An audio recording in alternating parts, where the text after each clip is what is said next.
Hey everyone, this is Tim with Villa Scriptura, and I'm here in Bella Vista at the terminus, the northern terminus of the Razorback Greenway Trail or Razorback Trail that goes from Bella Vista down to Fayetteville, 40 miles, and it's a designated bike trail, so it's very safe, no cars to deal with, only a few copperheads and other ne'er-do-wells you might find along the way. So I thought I'd show you around this war memorial. It's pretty amazing, especially since we're coming up to the 4th of July and, you know, feeling that patriotic spirit. So I am going to turn the phone around so you can kind of see, and I'll talk as I walk my bike toward it. So let's see. Oh, I guess I can't.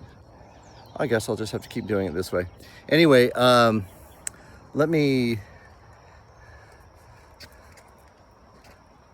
turn around here. Let's see. And see if I can switch this around somehow. I guess I can't. All right, well, I will turn the phone around then. Okay, here we go. So here is the sign for the Veterans Wall of Honor. And you can see that it's circular in shape, and it's basically a history of armed conflict in our history, United States history. So what we do here is we start on the outer wall, and it says here on the sign, founder statement, all who serve sacrifice, some who serve sacrifice all. Boy, isn't that true. And what we start with is, of course, the Revolutionary War. So you get your basic history here. The American Revolution was conflict between England and 13 of her colonies in North America, etc. You got some pictures there. And, you know, as you go around, there's a Washington at Valley Forge. You're getting some basic American history about what went on during the Revolutionary War.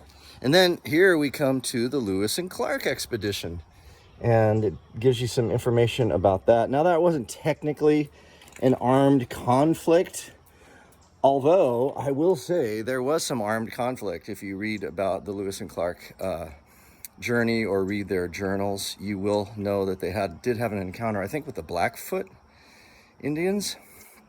And on the other hand, the Nez Perce Indians in the Wallowa Mountains of Oregon, northeast corner of Oregon, they gave them shelter. They thought about killing them, but they decided not to, and they gave them shelter. It was really because of them that they survived the winter and you know, made it toward the Columbia. So, and then you got the War of 1812. Of course, that's the one where Andrew Jackson earned his fame, and you had the John Lafitte pirate and all that kind of stuff going on. And then we've got the Alamo. Remember the Alamo. Okay, you Texans, so we haven't forgotten you here. And then we got the Frontier Wars. So between 1817 and 1819, the Seminole Indians engaged in sporadic raids and murders, retreating after each foray into Florida, where they came under the protection of the Spanish flag. Under the command of Andrew Jackson, American forces defeated the Seminoles and captured Pensacola. So there you got some Florida Indian history. You got the Mexican War. Now this is where we start hearing about the heroes, both Confederate and Union, the heroes of the Civil War. So this is where your officers were fighting. I believe Robert E. Lee, Stonewall Jackson, Longstreet, Grant, I believe, was involved in the Mexican War. So that was around 1845. War with Mexico was a result of the annexation of the Republic of Texas to the United States in March 1845, which the Mexican government regarded as an act of war since they had refused to recognize Texas's independence. And it goes on and tells you about that. And there's some little warfare. Battle of Buena Vista. Not a very good view that day for some soldiers. And then, you know, if I turn around, I can see, I believe these are men who gave and women who gave their lives. And they're probably from Arkansas, is my guess. And it's kind of like reminiscent of the wall in Washington, D.C., if you've been there. And here we've got all of the branches of the armed services. We got the Department of the Army here, Navy, Marines, Air Force. I won't say Chair Force because I know some guys in the Air Force. Air Force, United States Coast Guard, and the United States Merchant Marine. We don't want to forget those guys. And the wall, and then this outer wall goes on and on with all these names of people who gave their lives. This one seems to have a lot of Vietnam veterans. Desert Storm, I'm seeing. Oh, this is a mixture of people. There's some World War II POW there. So actually, it looks to me like these are not only dead people, but people who served. So I don't know. I have to check that out to be certain on that. Okay, continuing on with the history. Then we got the Civil War, the war between the states. The Gettysburg Address, 7 years ago, our fathers brought forth on this continent a new nation, conceived in liberty and dedicated to the proposition that all men are created equal, etc. Something about the Battle of Gettysburg. By the way, I belong to the 1st Arkansas Mountain Artillery, a Confederate artillery reenactment group. We also do a lot of Union cross-dressing, as I call it. In fact, I've played the role of a Union soldier just as much, if not more, than I've played a Confederate since I've been here, which is interesting. When I did the reenactment stuff in Oregon, I was part of the 79th New York, which was a Scottish regiment from New York, and we never crossed over to Confederate land or, you know, Confederate dress. But it's interesting. I actually kind of like playing both parts here. It's really good. A really good group. I really like everybody in the group. They're wonderful people, and most of them are at Gettysburg right now. I think they're doing Pickett's Charge today. I think they did the wheat field day yesterday, and this would be the last. I think this would be the last. Was it 3 days? The last day. Pickett's Charge. You may remember George Pickett, who lost an entire brigade, was it? They just got mowed down by the cannon and infantry fire. So anyway, it says the 3-day battle produced staggering losses: 23,000 Union men and 28,000 Confederates. So what are we talking about? 53,000 killed or wounded. After the battle, the Confederates gave up any hopes of invading the North and turned back to Virginia. The two most decisive actions of the war occurred in July 1863. It began on July 1st, and I believe it ended on the 4th, was it? 3rd or the 4th or 2nd? Anyway, I think it was a 3-day battle. But there's some really cool illustrations here. That looks like, I don't know, that looks like mostly Confederates, but it seems like there's some guys in the blue there too. And here is a map of some of the battles. There's Pea Ridge and Prairie Grove here in northwest Arkansas. I don't know if you see that. There's one up near Springfield, I think, called Wilson's Creek. I want to go down there and check it out. Sabrina, my wife, has relatives in Mississippi, and I want to see Vicksburg.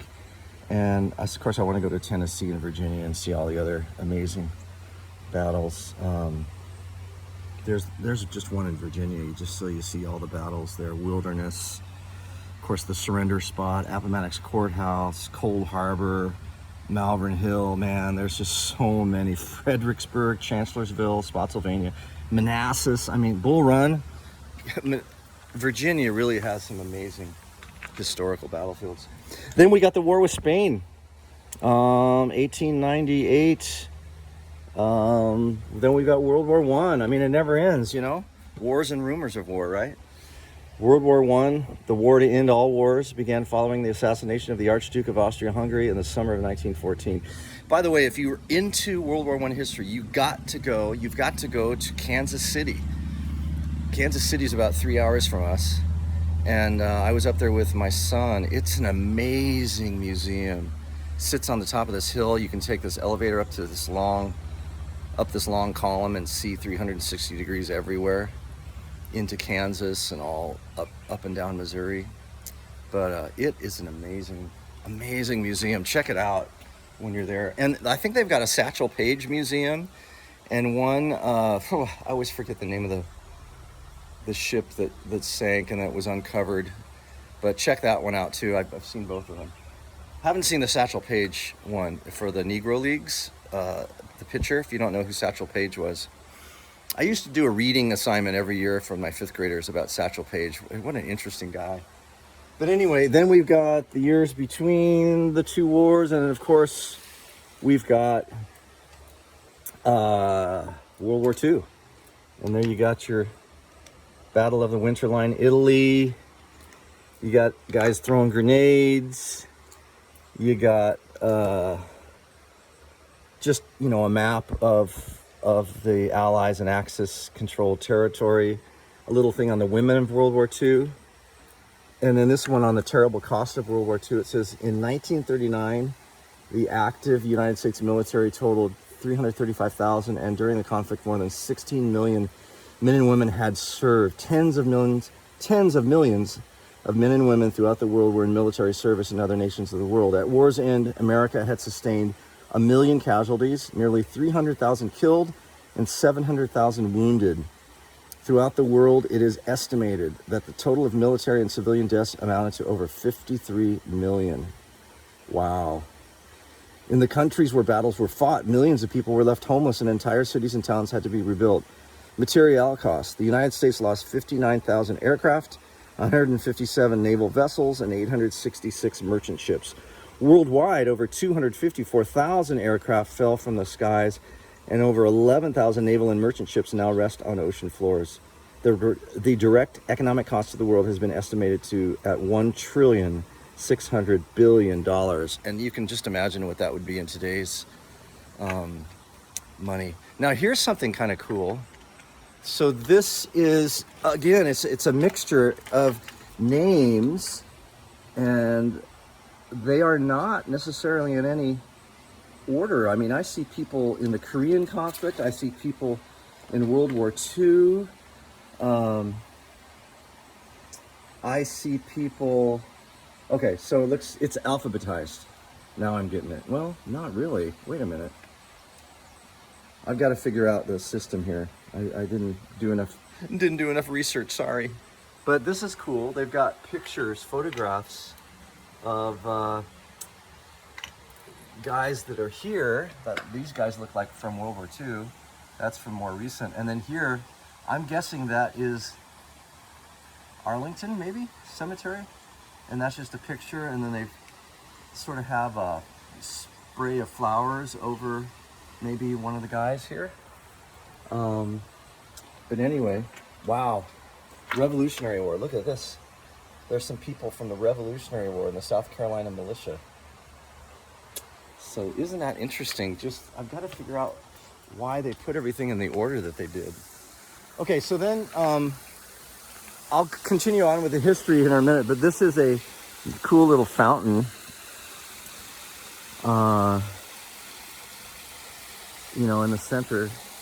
I think, doesn't the new World War II memorial have something like that in DC?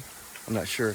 Then we got your flags of all the branches of the armed service, I think. Oh no, wait, these are flags from the various periods of time, American flags. And then you got the Arkansas state flag, current flag. I believe that's a POW flag. But it looks to me like these are from various times of history that this wall of history represent. And then, you know, there's more to the park. There's some benches out on the perimeter where you can kind of hang out and just reflect on things. Okay, and then we go to the Victory in the Pacific. More about World War II. Of course, the famous flag raising at Iwo Jima. I'm not sure if that's the first or the second one. Read up on the history of that. It's pretty interesting. Philippines, man, that must have been incredible fighting. Just living in a place with humidity, I really feel for people who had to wear heavy uniforms and carry gear and fight in humidity like in Vietnam. And here, there's the USS Missouri, a thing on the home front. The islands that were involved in the Pacific War. My grandfather actually, if I can find it, worked in the Marshall Islands on Kwajalein, which the Japanese had actually occupied at one time. Cold War, Korean War. You got some F-86s parked there in South Korea. Yeah, the Forgotten War. Isn't that true? But look at the results of the standoff, so-called standoff, with the crazy guy, idiot in North Korea reducing his people to starvation and God knows what else. Then we got Vietnam, of course, 58,204 deaths. Now, a minute ago, when I was looking at Gettysburg, in a single, in just the death toll of Gettysburg, a 3-day battle, was just over those 3 days, the death toll, combined death toll of Union and Confederate was 58,000.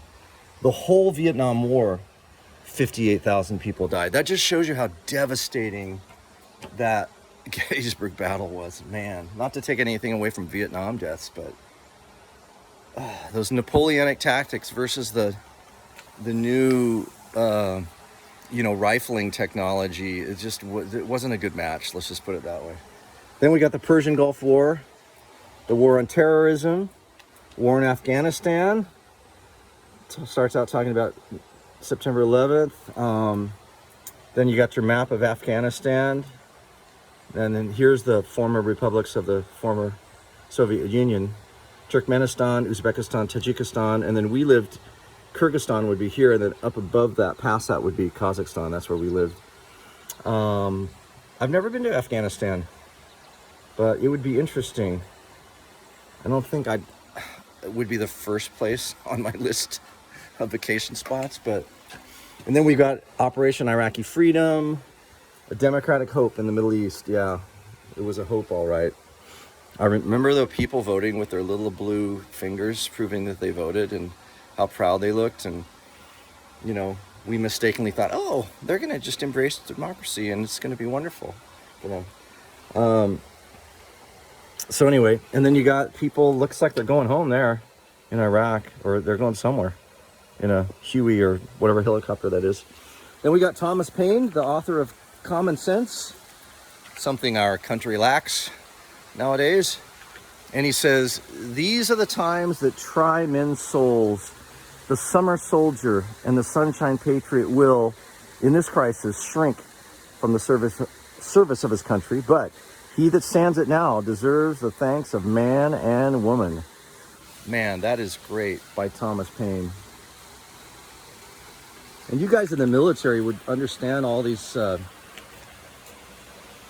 all of this color and what it means on a uniform. I have no idea. I have no experience in the military.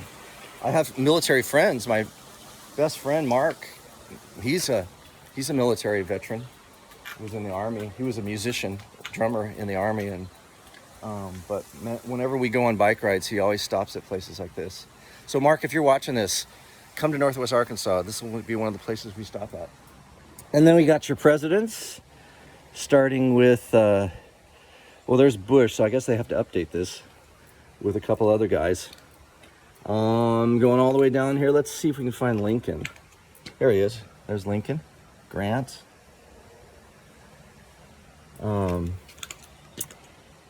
Andrew Jackson, George Washington, the story of the Purple Heart, the Medal of Honor, the Air Force Cross, Navy Cross, Distinguished Service Cross, the Silver Star Medal.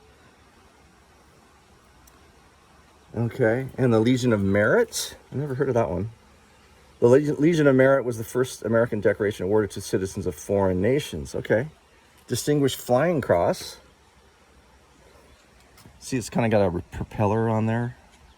And the Bronze Star Medal. So anyway, that, my friends, is our war memorial here. I think it's pretty impressive.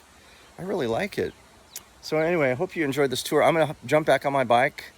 I've got about, I'm gonna try to do 15 today, but I'm at least gonna do 12. I'm doing the route. My wife is sick today, so I'm on the bike. So we're not gonna go to church. We're gonna do some other things. And maybe we've been going through Malachi. And the reason for that, kind of, I'll end with this, but the reason for that is we recently heard a message about the parable of Lazarus and the rich man. And a lot of people use that as a proof text to try to say, well, you know, we do have an immortal soul, and we kind of go to a waiting room before the resurrection, and we live in our immaterial bodies. But nowhere else in Scripture is that substantiated. Is it 1 Timothy 3 something that says God alone is immortal? And the only way I'm going to taste of immortality or imperishability is at the resurrection. And that hasn't happened yet. It happens when Jesus returns, you know, visibly. Like, it's not going to be a secret. It's going to be a visible return. Everyone's going to know it. And coinciding with that, and the Scripture substantiates this throughout, even in the Old Testament, there's going to be something called a resurrection, bodily resurrection. But anyway, we listened to a message, and this guy was basically arguing that the point of the Lazarus and the rich man is to show the judgment on the Levitical priesthood, the Pharisees and the Levitical priesthood. And we know from Scripture that when Jesus came on the scene and rose from the dead, he became the great high priest. And there's no, in fact, the Bible calls that stuff a shadow, the Levitical priesthood of going into the temple with animals and slaughtering them and putting the blood on the mercy seat of the Ark of the Covenant, you know, from Indiana Jones, the first one, the decent one, that, not like the one that's, I hear it's out now, that's horrible. But anyway, yeah, so he was arguing that if you look at verses in Genesis and Isaiah that talk about fire, like the symbolism of fire, that's God's judgment, and then track that into other places that Deuteronomy, Isaiah, and especially Malachi, there's this judgment, fiery judgment that's talked about against the priesthood because they're not representing God like they're supposed to. And we know the trouble that the Pharisees got into with Jesus. I mean, he was on their case all the time. More than your basic pagan, he was on the religious leaders' case. But anyway, we've been studying Malachi because we want to get the context of that. And it's been really interesting. It's just 4 chapters. And it's the last book of the Hebrew Scriptures, or what people call the Old Testament. But man, give that a read. There, I love the picture in chapter 4 about the calves that are released from the stall, and they jump around like happy little, you've seen little ponies and little calves and how they just jump around so delighted. They're just the epitome of joy. And he says that's what God's redeemed, faithful people are going to be like when he returns in fiery judgment. And they're going to be released from the stall. They're going to jump around, and they're going to look under their hooves and see ashes. And the ashes are the remains or the ashes of the unrighteous. So, and in the book of Malachi, the unrighteous are notably the priests that aren't leading people correctly, and they're doing hypocritical and horrible things. So that's kind of interesting. I mean, obviously, judgment's coming on all the unrighteous, all the people who reject Jesus Christ. But man, it's an interesting book. And then when you study the origin of the name Lazarus, and I think it translates as God is my help, if you look at the original language, and then you realize that's what Jesus said. When Isaiah prophesies about Jesus, I think in the Psalms, no, it's in Isaiah, he uses that term about himself, that God is my help. And anyway, so his basic argument that he puts forth, this guy, his name's Tim Warner, his basic argument is that Lazarus and the rich man was a story Jesus told, and in essence, he is Lazarus, and the rich man, dressed in purple and white. White would be symbolism of the priesthood. Purple would be royalty, because by then you have to kind of understand the whole system of Jesus's day. There was this like royal priesthood thing going on instead of the kings of Judah like before. But anyway, very interesting. But his description has been the best, most convincing, just interpretive description I have ever heard of that parable. And you know, some people say, "Oh, it's not a parable; it's a real story because he used a real name." But you gotta understand what the name means. That's the point. He's using that name to point to Christ. But anyway, I will put a for anyone interested. Probably 99.9 of you are going, "Oh, what are you talking about this time, you crazy moron, Jesus freak." I'm going to put the link to that teaching. If you're, just listen to it. You don't have to embrace it. You can reject it, whatever you want to do. But I found it convincing. Have your Bible open and just check him out and see if he's telling you the truth. That's what we're supposed to do, right?